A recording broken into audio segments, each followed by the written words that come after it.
إن الحمد لله نحمده ونستعينه ونستغفره ونعوذ بالله من شرور أنفسنا ومن سيئات أعمالنا من يهده الله فلا مضل له ومن يضلل فلا هادي له وأشهد أن لا إله إلا الله وحده لا شريك له وأشهد أن محمدا عبده ورسوله أما بعد فإن خير الحديث كتاب الله وخير الهدي هدي محمد صلى الله عليه وسلم وشر الأمور محدثاتها وكل محدثة بدعة وكل بدعة ضلالة وكل ضلالة في النار۔ پچھلے درس میں اختلاف کی صورتوں سے متعلق بعض باتیں ہم نے دیکھی تھیں کہ ایک تو اختلاف یہ ہے کہ لوگوں کے چہروں میں، مزاج میں، اسی طرح سے رات دن کے باری باری آنے جانے میں، یا لوگوں کی عقل کی سمجھ کی سطح میں، یا اسی طرح سے مختلف چیزوں میں صفات کے اعتبار سے اختلاف ہوتا ہے۔ لوگوں کی معاشی حالت میں، لوگوں کی صحت میں، اور اسی طرح سے بہت ساری صلاحیتوں میں فرق ہوتا ہے۔ اس فرق کے اعتبار سے یہ چیز بری نہیں ہے، بلکہ اللہ تعالیٰ نے کائنات کا نظام چلتے رہنے کے لیے اس طرح کا اختلاف مخلوقات میں رکھا ہے تاکہ ایک کو دوسرے کی ضرورت پڑتی رہے اور نظام چلتا رہے۔ دوسرا اختلاف دینی اختلاف ہے، یہ برا ہے اس اعتبار سے کہ قرآن و سنت کی بات، اللہ اور اس کے رسول کی بات سامنے آ جائے اور پھر آدمی اس بات کو قبول کرنے کی بجائے کسی دوسری راہ کو، دوسری چیز کو اختیار کرے، تو یہ دراصل اللہ اور اس کے رسول سے اختلاف ہے۔ ایسا اختلاف ایک انسان کو دنیا میں گمراہ اور آخرت میں جہنمی بنانے کے لیے کافی ہے۔ تو ہمارے ان دروس میں اس اختلاف سے متعلق اور خاص طور سے مسلمانوں میں آپس کے جھگڑے اور دشمنیاں، دلوں کی خرابی اور مار پیٹ اور دوریاں، یہ جو اختلاف عام طور سے گھر گھر میں، بستیوں میں اور دینی حلقوں میں پایا جاتا ہے، اس اختلاف کے بارے میں بھی ہم اپنے اس کورس میں دیکھیں گے۔ سب سے پہلی چیز یہ کہ اتحاد اور اختلاف کے بارے میں بعض لوگوں کا یہ کہنا ہے کہ ایک حدیث ہے جس میں اللہ کے نبی صلی اللہ علیہ وسلم نے فرمایا، اختلاف امتی رحمہ، میری امت کا اختلاف رحمت ہے۔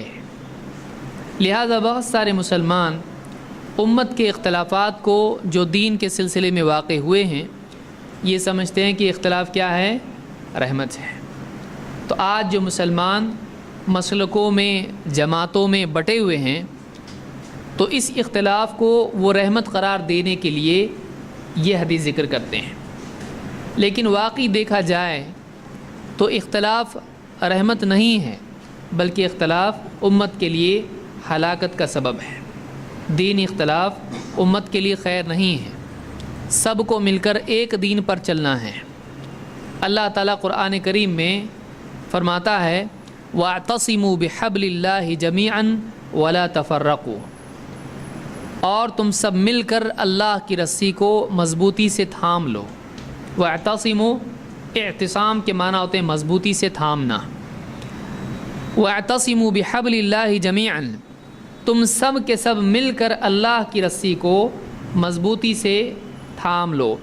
حبل کے معنی رسی کے ہوتے ہیں، حبل اللہ، اللہ کی رسی، جمیعاً تم سب مل کر، سب کے سب تم سب مل کر اللہ کی رسی کو مضبوطی سے تھام لو۔ ولا تفرقوا، اور آپس میں متفرق نہ ہو جاؤ، بکھرے ہوئے نہ ہو جاؤ، ٹکڑے ٹکڑے نہ ہو جاؤ، فرقہ فرقہ، جماعت جماعت نہ ہو جاؤ۔ ولا تفرقوا، بکھرنے کو تفرق کہتے ہیں، اور اجتماع اس کے خلاف ہے۔ اجتماع جمع ہونا، اور تفرقہ کا مطلب ہوتا ہے